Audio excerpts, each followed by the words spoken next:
உன் அக்காளுங்க வேறு 2 பேரும் எப்படி சண்டை போட்டு இருக்காங்க. நீயும் வளர்ந்து இப்படி தான் சண்டை போடுவியா? மெர்சி இருக்காளே, மெர்சி சேட்டைக்காரி. ஏய் ஏய் ஏய் சீப்பக்கூடாது சீப்பக்கூடாது. எதுக்கு இப்படி சவுண்டு? என்ன சவுண்டு?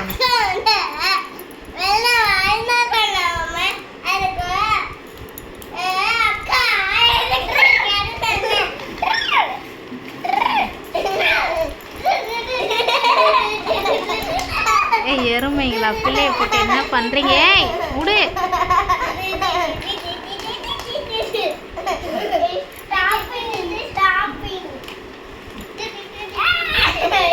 மெர்சி சும்மா இரு, பாவம். சும்மா இருக்கணும், எவ்வளோ பண்ணாதுங்க.